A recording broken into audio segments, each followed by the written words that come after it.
Let's get started. Good afternoon, everyone, and thank you for joining us today. Over the past couple of years, we've become accustomed to hearing that artificial intelligence will transform how businesses operate. But over the last few weeks, the conversation has changed dramatically. We're no longer talking about AI as a productivity tool or an emerging technology. We're talking about capabilities that have the potential to fundamentally alter the balance between attackers and defenders. And for cybersecurity leaders, that shift raises some important questions. How do we defend in a world where expertise can be scaled by machines? How do we manage risk when vulnerabilities can be discovered faster than organizations can remediate them? And increasingly, how do we maintain control over the technologies we depend on to defend our organizations? Those are the questions that today's executive briefing is designed to explore. My name is Diana Goves, and I'm the Vice President responsible for the PMO, Governance, Risk and Compliance, and ServiceNow development teams at Bell Cyber. My role gives me the opportunity to work closely with organizations as they navigate cybersecurity strategy, governance, operational resilience, and increasingly the challenges associated with AI adoption and oversight. Today, I'll be moderating the discussion. It's my pleasure to introduce you to our speaker, John Menezes, President and CEO of Bell Cyber. John has spent more than a decade building one of Canada's largest managed security organizations and has been at the forefront of conversations around autonomous security operations, sovereign AI, and the future of cyber defense. Today, he'll share his perspective on what he calls the Mythos moment and why recent developments in frontier AI represent an inflection point for cybersecurity leaders. And with that, let's get started. John, over to you. Thanks, Diana, and welcome everybody. Good afternoon, good morning, based on where you're located. Like Diana said, I'm John Menezes. I'm the President and CEO of Bell Cyber, and I'm very excited to be here this afternoon with all of you, talking about one of my favorite topics, the Mythos. And everybody's talking about Mythos. I think it's the most used word in the last 2 months. And it's what's keeping cybersecurity leaders awake at night, thinking about what's going to happen next. And so I'm hoping today to talk a little bit about frontier AI and what it means for cybersecurity leaders. So I call this a briefing because I want to talk one-on-one with cybersecurity leaders, and there's no product pitch. It's talking about how even those of us closest to this are catching up. The landscape is moving faster than any of us can fully track.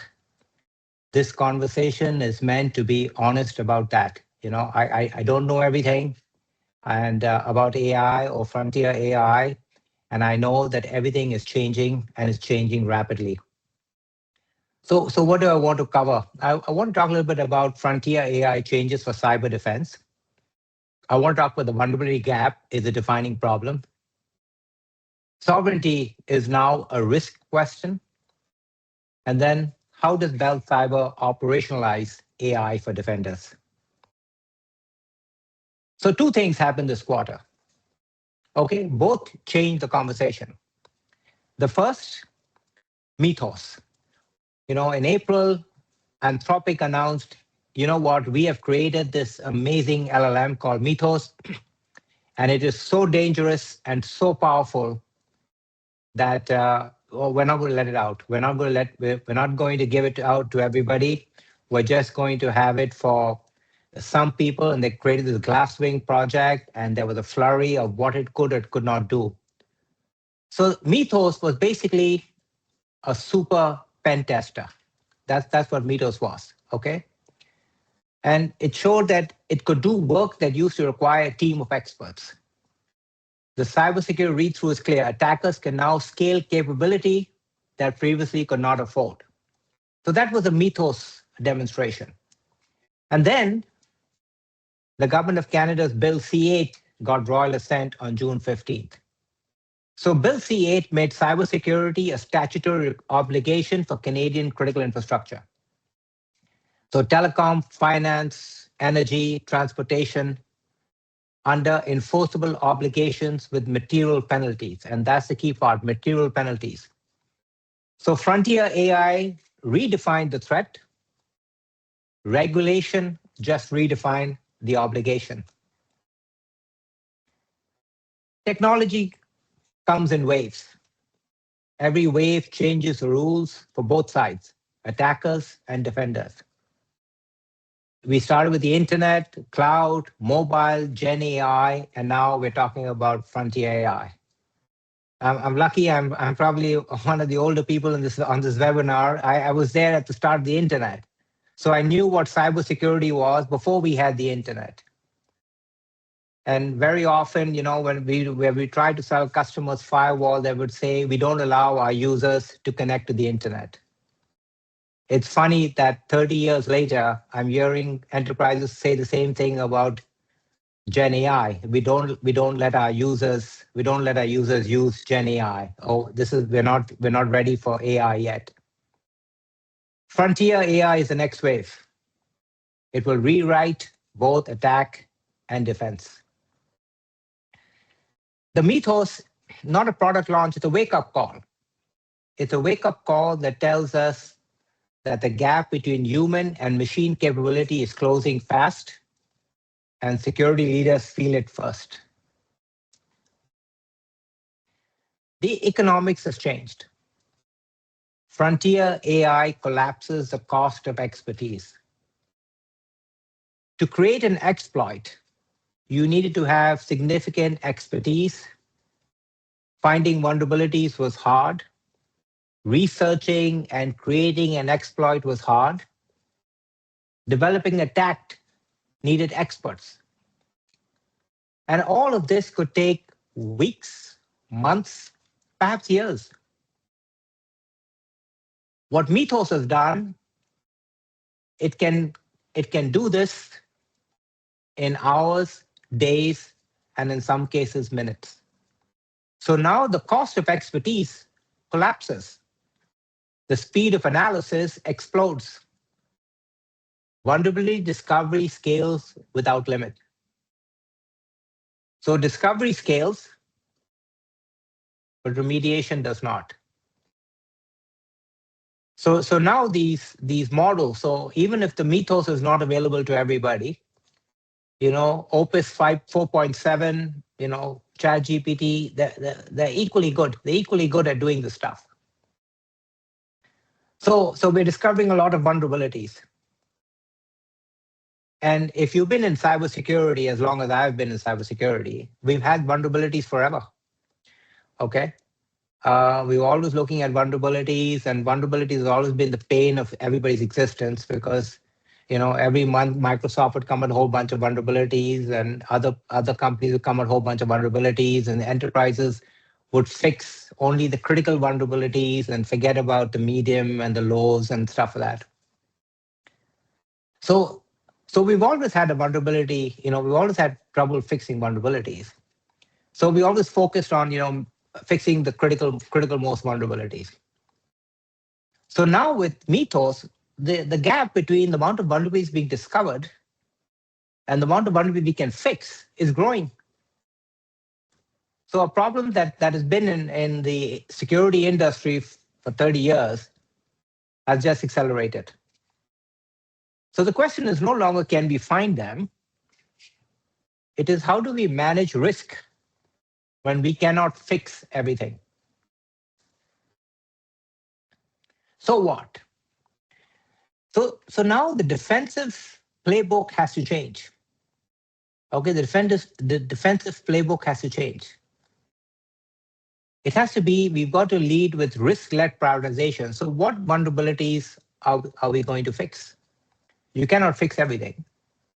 I don't care whether you're the largest organization in the world or the smallest in the world, you can't fix everything. So you have to decide what matters. First with evidence.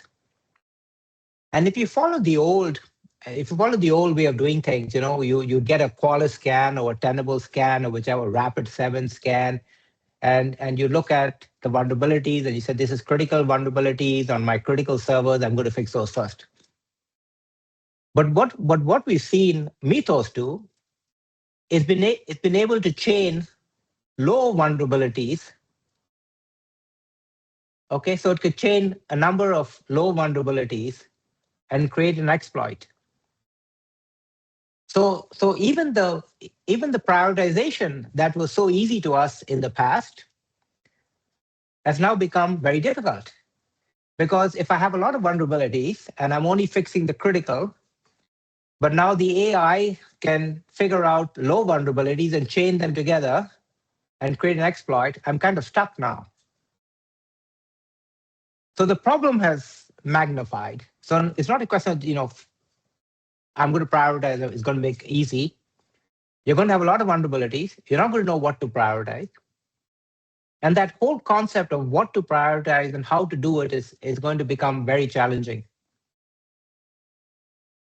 So we have to assume compromise. We have to assume compromise. We've got to contain, we've got to limit the blast radius. We've got to make lateral movement expensive. We've got to assume that we're going to get compromised. And then we say, okay, if the hacker gets through in our environment, how can we limit the damage that they're going to do? And so that's a very difficult concept for most of us. I've spent 30 years trying to prevent compromise. Now all of a sudden I'm being told that I have to assume compromise. So just the thinking, that the mindset that you have to have is changing. And then when the hackers get in, we have to move it at machine speed. We have to move at machine speed. When we find something bad happening or something happening in your environment, we have to move at machine speed.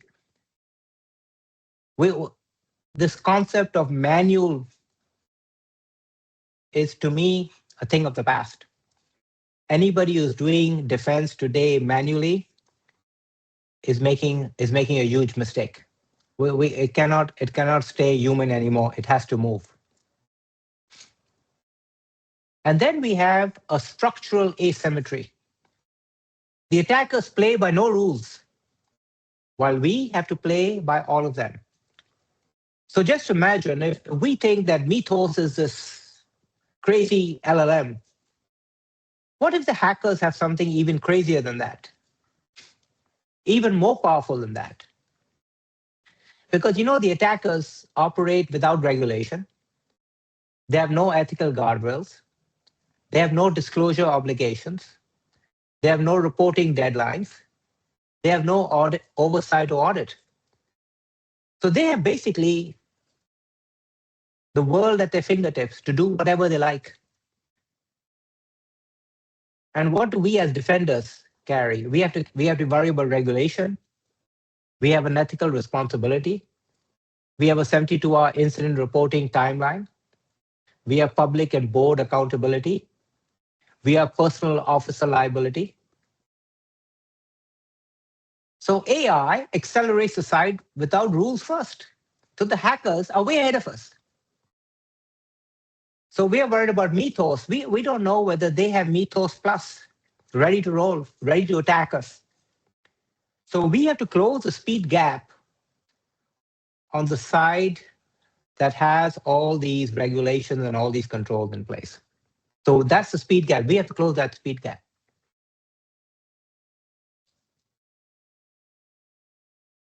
And the speed gap is moving at incredible speeds. The threat landscape is already moving at machine speed. It's not something that's going to happen tomorrow, next month, next year. It's happening now. And if you saw the advisory by the Five Eyes, the Five Eyes are the threat intelligence agencies of the US, the UK, Canada, Australia, and New Zealand. So these Five Eyes, these five agencies came out and said that they are seeing that frontier AI is moving even faster than they had anticipated. And that organizations have to move and have to do things now, not wait. And why? Because the average breakout time, according to CrowdStrike, is 29 minutes, with 27 seconds being the fastest observed breakout time. Can you imagine that? 27 seconds. You know, at Bell Cyber, we used to talk about 5-minute time to containment, and I thought we were delivering an amazing service, 5-minute time to containment. Now with a 27 breakout time, 5 minutes now becomes an eternity. And then 82% of the detections are malware free. So it's not, so nobody's deploying malware anymore. The attacks methodology is all changed. And every step is being accelerated by frontier AI. Every step is being accelerated by frontier AI. So what? Human only defense breaks down. Okay? Human only defense breaks down. You know, by the time you detect something, then you investigate it, then you correlate it, then you respond. You know, you have SLAs like mean time to detect and mean time to respond and all these fun SLAs. These are all useless. In the world of frontier AI, all these SLAs that we have built for the last 35, 40 years are useless when we're looking at AI because everything is happening in seconds and minutes. The workflow assumes that humans can keep pace. They cannot indefinitely.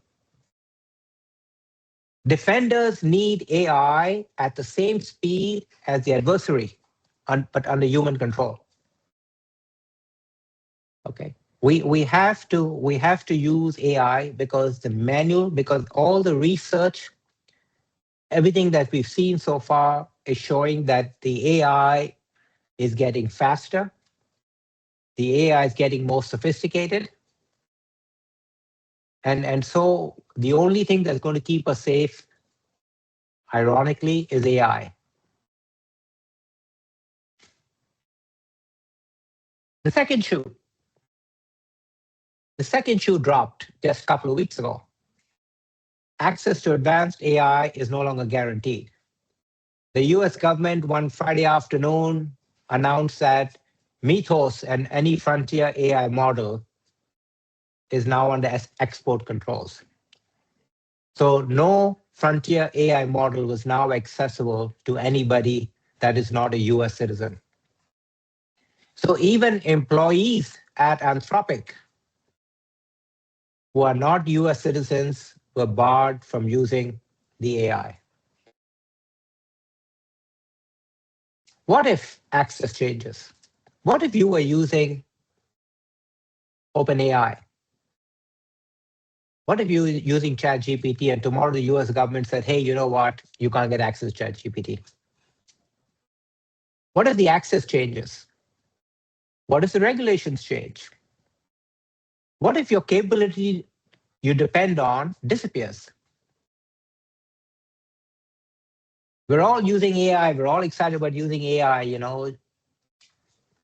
But what if all of a sudden the US government says, hey, you know what? We only banned frontier AI. Now we're going to ban all types of AI. Because they might look at it as a competitive advantage to restrict everybody else from using technology that they have developed. So the capability itself is now a risk vector. We talk about sovereignty, and lots of times we'll talk about, is my data in Canada, John? Is all my data being stored in Canada? Wonderful. But now it's not long about where's my data stored. It's who controls the AI. Who controls the AI? So data sovereignty is where the data resides. Operational sovereignty is who operates the environment. Intelligence sovereignty is who controls the AI, access and future capability. We are lucky here in Canada that we are one of four countries that have their own LLM. The US, China, France, and Canada. We're the only four countries that have our own LLM. Control is now a board level conversation.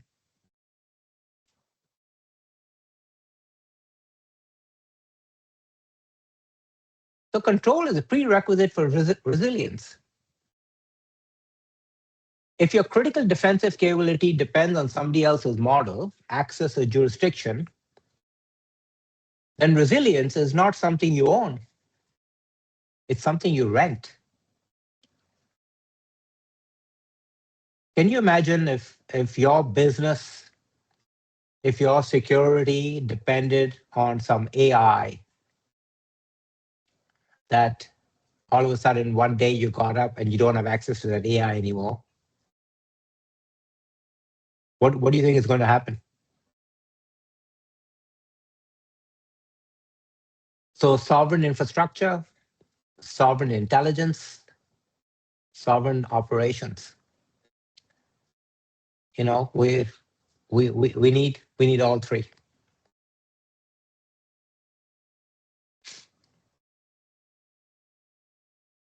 Everybody's running around talking about AI, and what are the most enterprise AI conversations start with outcomes. I think governance needs to be first. And sometimes people look at governance as a brake. I don't think governance is a brake. I think it is a chassis. Okay. I think when you start with governance, it makes the outcomes survivable. Because without a framework, adoption outruns control. Risk compounds invisibly. Audit gaps emerge. Brand and regulatory exposure grow. On the other side, with a good governance framework, you can define your risk appetite. You have approved use cases. You have audit-ready records and decisions that survive scrutiny. So whenever you're looking at your AI program and you're starting to use AI, and most organizations have been using AI for now, a couple of years, we still haven't figured out the governance framework. We still haven't figured out how to make, how to get this all organized. Every enterprise AI journey must start with a governance question or ends with a regulatory one. So governance is a key part of success using AI.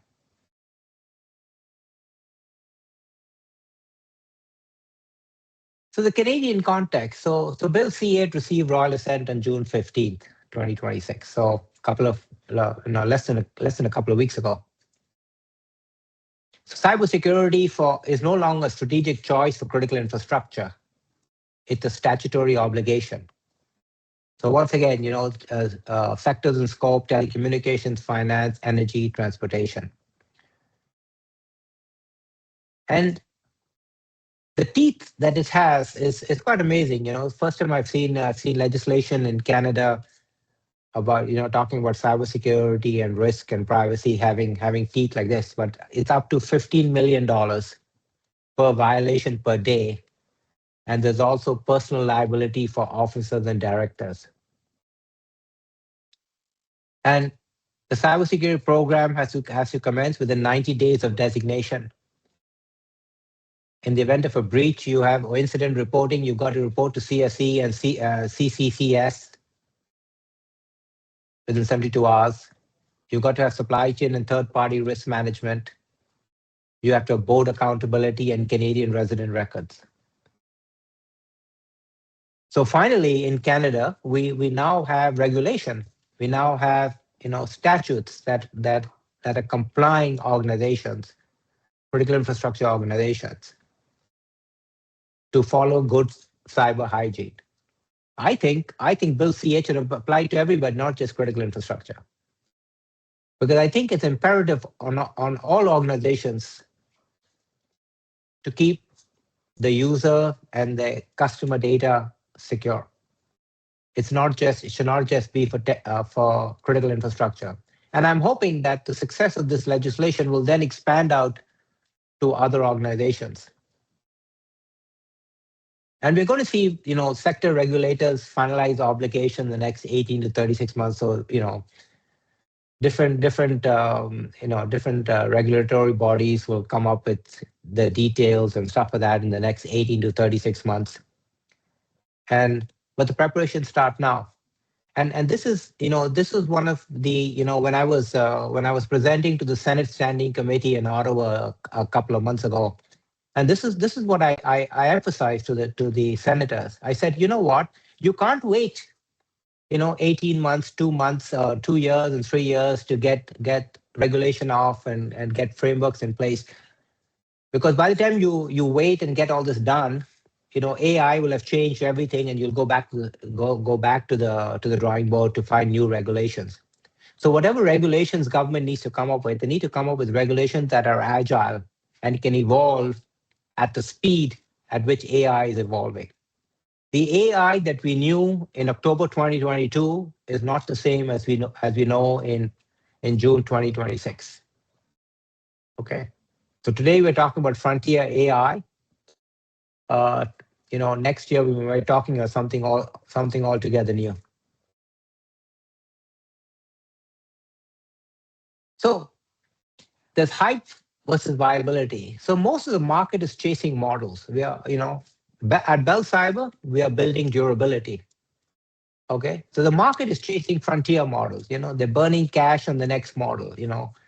I'm using 4.8. No, I'm using 4.9. Or we're locked into a single vendor.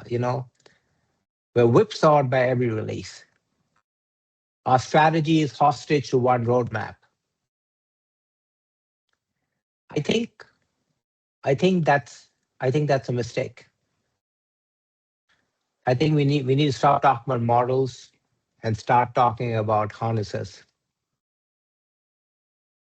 Bell Cyber, we're building a durable system, which is a sovereign foundation using the Bell AI fabric, model agnostic harness, not a model bet. And I'll talk a little bit about harness in a minute. Domain specific cyber intelligence, machine speed response, human control. The models will keep changing. The harness is what endures.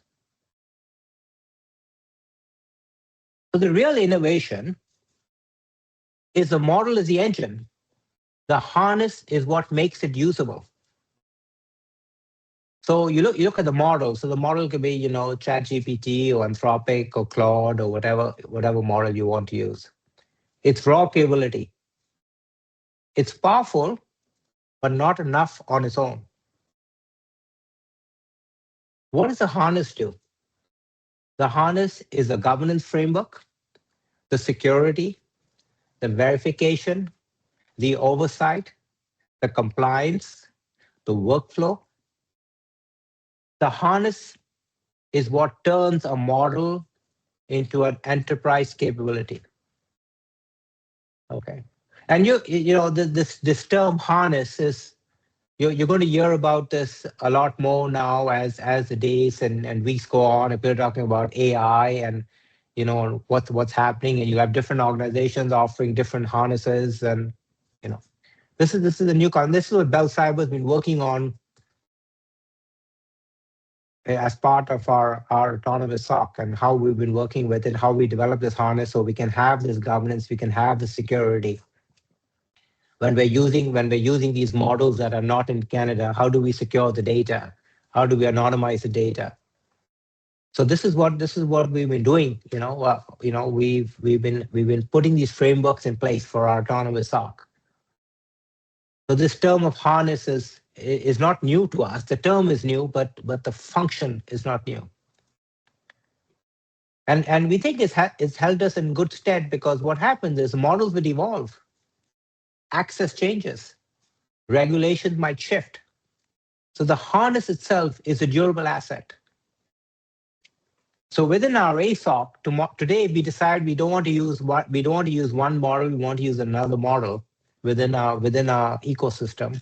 It's very easy for us to change. And that has been the key part of the puzzle that we've been working on is how do we give ourselves the flexibility to adapt, to be agile, and adopt when we see changes taking place in the market.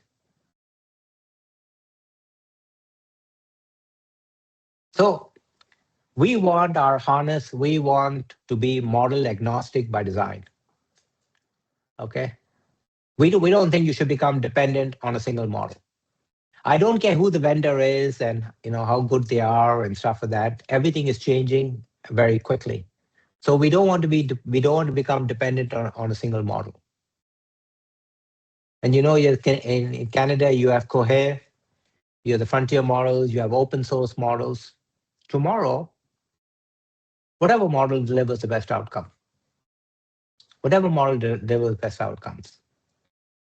Models change, the harness endures. And same thing with us. We're today in our autonomous SOC. We're using Anthropic, we're using ChatGPT, and we are now building a new model with Cohere, which is a domain specific LLM for cybersecurity. So once that model becomes available to us, we change, and it's a very simple change.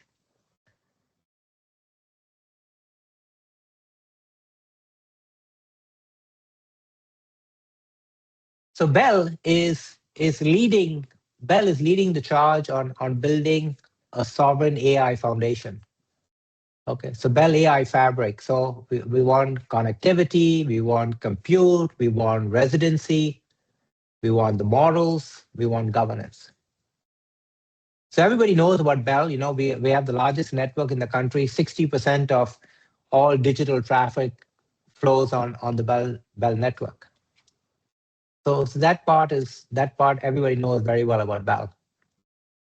And then we're building an AI compute infrastructure, which is an advanced AI infrastructure. And then everything's in Canada. So the first AI data center is running now. It's up in Merritt, BC. And then we have the Cohere foundation models, and everything is governed. So the sovereign AI is from Bell, Cohere, Hypertech, Buzz HPC, and it is sovereign by design. It is sovereign by design. So we don't have to worry about some foreign government cutting us off, losing access, losing control. Canada will have its own sovereign AI foundation. I believe that cybersecurity is the most important use case of all. Okay. Cybersecurity goes first. The first mission critical sovereign AI workload is cybersecurity. Many use cases are valuable. Few are truly mission critical. Cybersecurity is different. It cannot tolerate interruption. It cannot tolerate untrusted environments or lost capability. Just imagine if you are using AI for your defense, and all of a sudden one day you wake up and you no longer have any AI because your model is now restricted. It's it's a crazy. You cannot imagine. You cannot imagine that scenario. You get up one morning and you don't have AI access anymore. You cannot afford service interruption. You cannot afford a delayed response. Remember, the breakout time, if you look at it, the average breakout time is 29 minutes, but the best recorded breakout time is 27 seconds. So delayed response is a kiss of death. The loss of defensive capability, the untrusted environments. So this is key. And after you look at all the notifications advisories from the Five Eyes, and they say to you, you can't wait, you got to move, you got to move. These issues become very critical.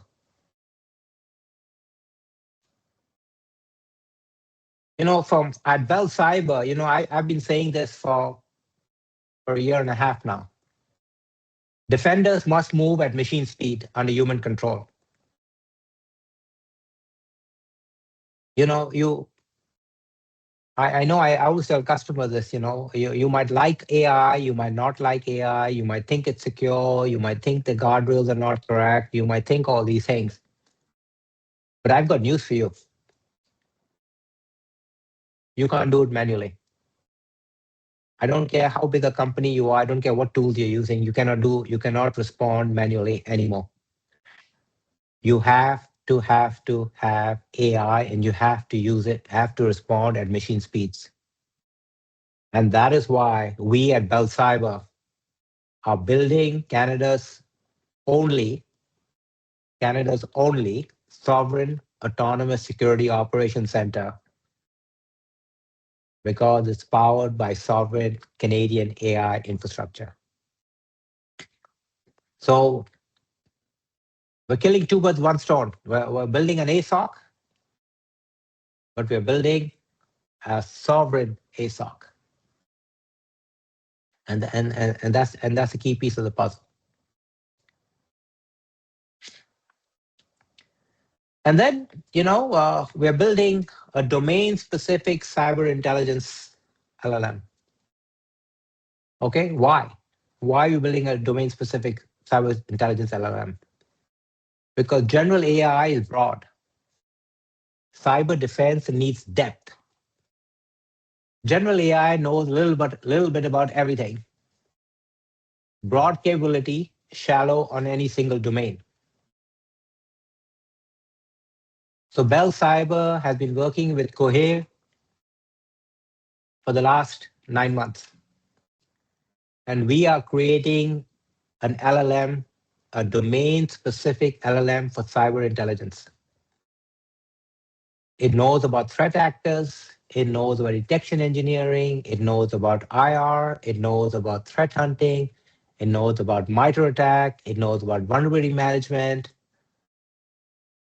It knows everything there is to know about regulations, frameworks, everything.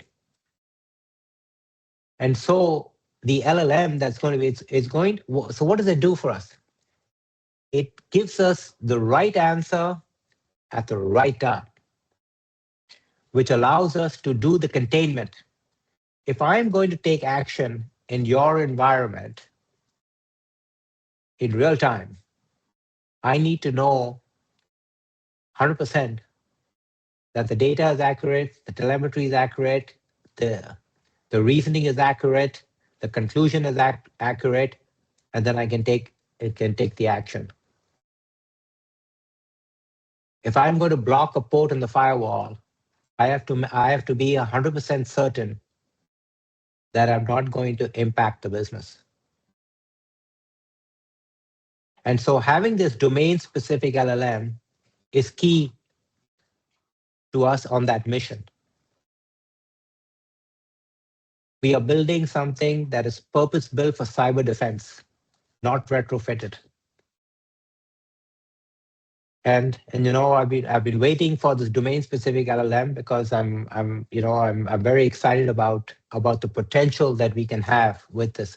So here you'll have a domain-specific LLM, Cohere, sitting on the Bell AI fabric, running on the Bell network, completely autonomous from start to finish.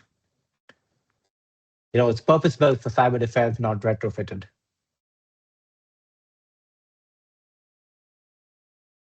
I have a little, level 1, level 2, level. So you could invert it if you like, but this is kind of it.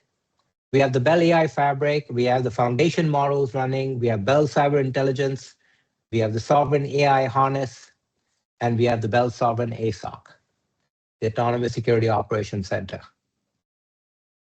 It's Canadian, top to bottom, end to end.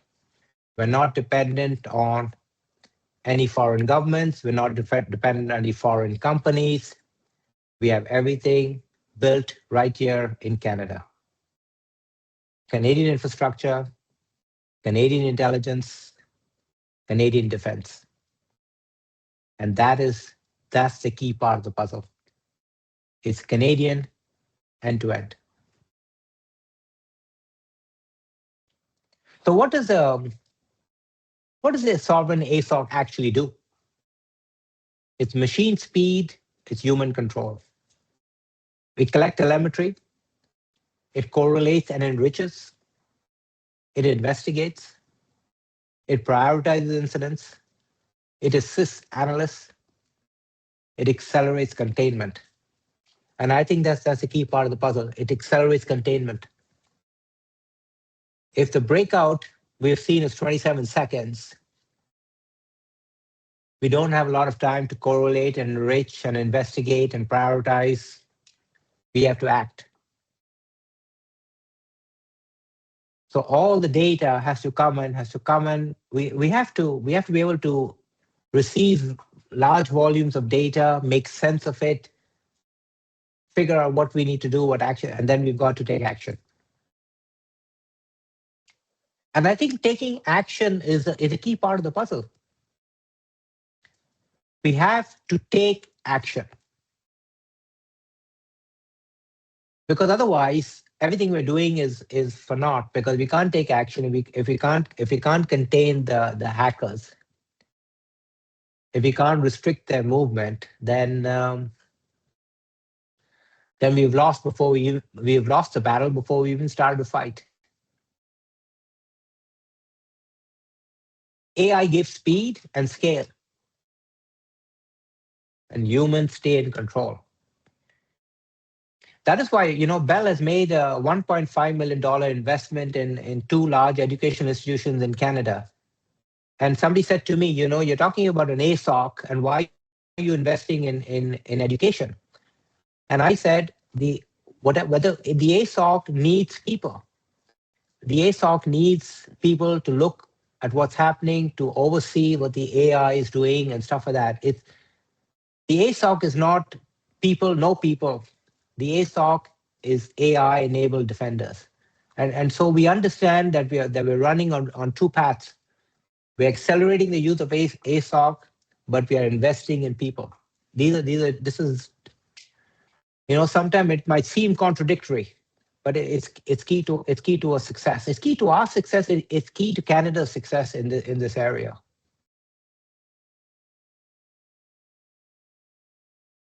Containment is the advantage. When you cannot fix everything, and we know we're not going to fix everything, okay? We absolutely know we cannot fix everything. You must make the impact small, okay? You got to make the impact small. We talked about assuming breach. You got to make the impact small. So, concept like zero trust, identity, least privilege, micro segmentation. You got to put all these bits and pieces together to make sure that you can keep the impact, that you can reduce the blast radius. Being in cybersecurity for the last 30 years, assume compromise is like the bane of my existence. This is like I fought for 30 years so that we don't have compromises. And now I'm at the table saying assume compromise. But we've got to limit the impact. We've got to limit the impact, and we've got to reduce the lateral movement. And we've got to contain the damage. We've got to contain the damage. So our whole mindset of how we come up as cybersecurity is changing. And it's new for everybody. And it's especially difficult for folks like myself who've been around for a long time. We have to relearn some of the things that we've been doing for the last 25 years. Containment turns AI accelerate discovery from a crisis into a manageable risk.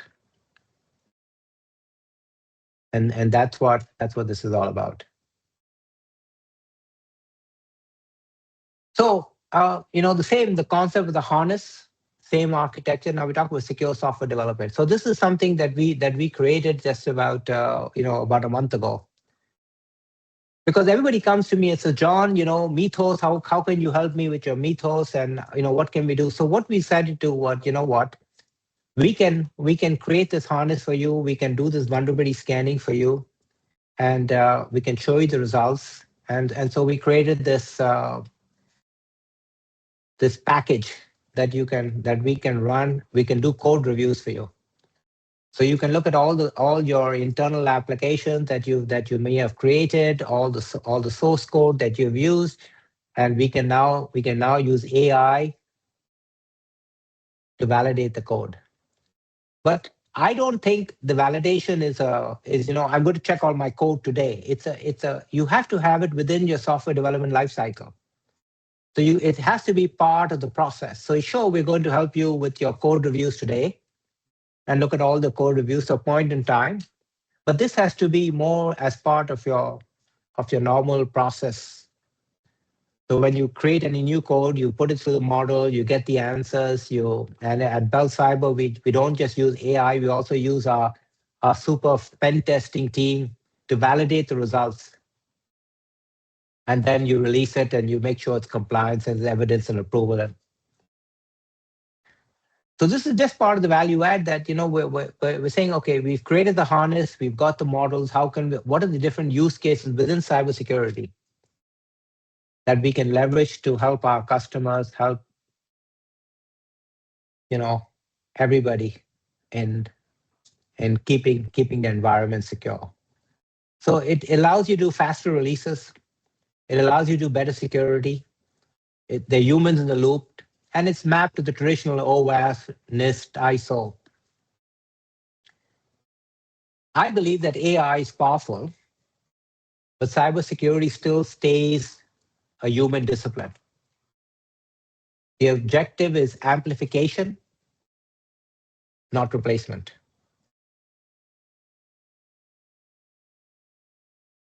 So what do you do now? What do you do now? So I put the fear of God into you about frontier. Well, so now what? Now what? I think I came up with these five things. I hope they're not too onerous, but I think you've got to anchor every AI initiative in a governance framework. You've got to have defined risk appetite, approved use cases, auditable records. You've got to treat AI access as a strategic risk. Who controls a model is now a board level question. And then until 3 weeks ago, nobody even asked this question. Nobody even asked this guy who controls the model. It wasn't even an issue until the US government put in export controls. You've got to prioritize containment over exhaustive remediation. Okay, you will not fix everything. I don't care what kind of patch management system you have and what kind of patch gurus you have. You're not going to fix everything.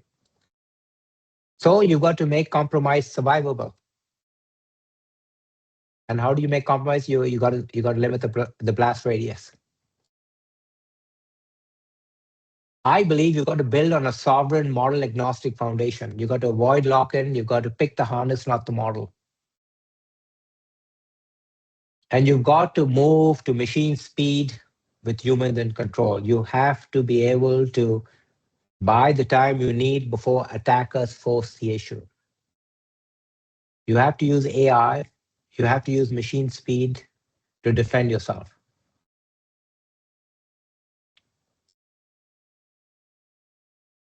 So if you have 5 ideas to carry out this webinar, the vulnerability gap is the defining problem. Attackers play by no rules. The asymmetry is structural. So we're always going to be behind no matter what we do. Governance is a prerequisite, not the afterthought. Sovereignty is risk management, And of course, now in Canada, Bill C8, a statutory obligation. The harness, not the model, is a durable advantage.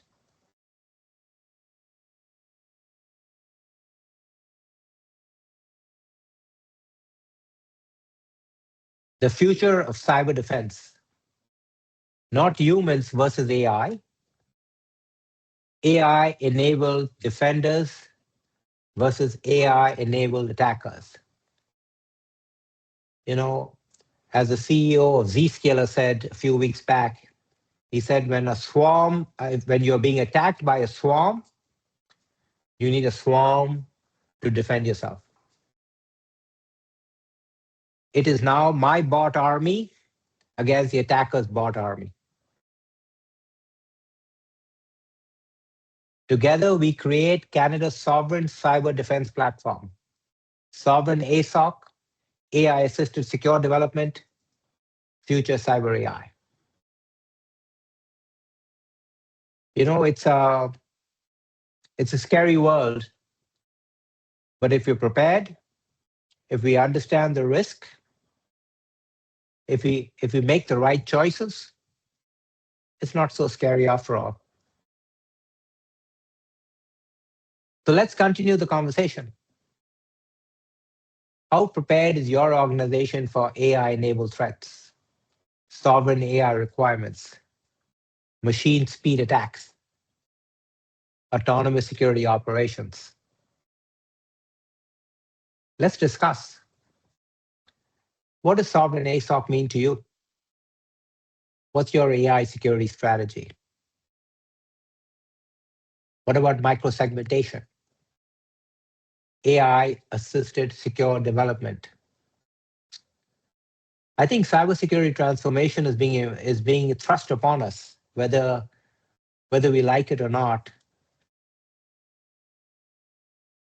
So, with that, I don't know, Diana, if you have any questions, but Sure, I'm open let's. to. I think we have a few more minutes, so if there are any questions, I'm happy to answer them. Great. So anyone who has any questions, let's get them in the chat. And we're also going to be launching a short poll. So if everyone could just take a few questions a few seconds to respond to that question, we can get some feedback from the audience as well. Let me see. I didn't see any questions yet.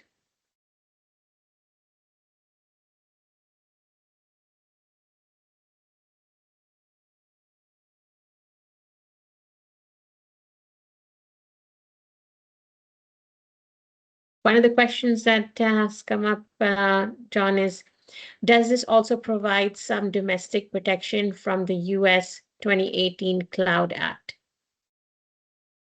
Absolutely, because the data is all in Canada. So the Cloud Act. So in the case of Bell's AI Fabric, the data centers in Merritt, BC, the architecture, between Hypertech and Buzz HP and Cohere and Bell Cyber, everything's in Canada. So that's the key thing, right? The AI model itself is in Canada. So the Cloud Act doesn't apply. And that's the whole concept behind sovereign, is that, everything's in Canada. So the Cloud Act, the US government can't interfere. Another question is, how does the sovereign model compare with the likes of Mythos and other frontier models? So that's a very interesting question. The frontier models, both by Anthropic and OpenAI, are significantly better than some of the Canadian models. Okay, we've seen that, but we think that the Canadians will catch up with the others. With all technology, you always have this leapfrogging. Anthropic came out and said, Mythos, we've got Mythos, and it's the best thing since sliced bread. And then 3-4 days later, ChatGPT or OpenAI came out and said, hey, our model 5.5 is equally good or better than that. And then last week we saw a Japanese come out with something and say, we've now done something and it's even better than that. So while the Canadian model today is not as good as Anthropic or OpenAI, we believe that it's getting there. And one way that we are going to overcome the challenge is with our domain specific LLM for cybersecurity. So we have a specialized model that is being trained just for cyber, and that I think will overcome the gap that we might see between the frontier models in the US. Okay. All right. I think we can Are you going to put the wrap it. poll up, or is that the poll done? Um, Nick, did we launch the poll already? Not yet. We can launch it now. Okay, let's go ahead.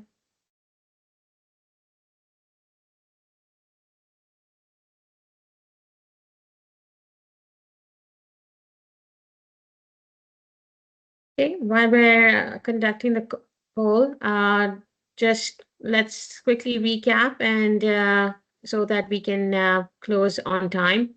I think one of the most important messages from today's discussion is that this isn't really a conversation about artificial intelligence. It's a conversation about resilience, it's a conversation about risk, and ultimately, it's a conversation about whether organizations can continue to defend at a pace that matches the environment around them. At Bell Cyber, we're investing heavily in those areas, from governance and compliance to sovereign AI, autonomous security operations, and cybersecurity transformation, because we believe the future of cyber defense will require all of those capabilities working together. On behalf of Bell Cyber, thank you for joining us today. We appreciate your time and participation. If today's discussion sparked any ideas or questions that you'd have, we'd be happy to continue this conversation. Feel free to reach out to us. Once again, have a wonderful afternoon and thank you for joining us.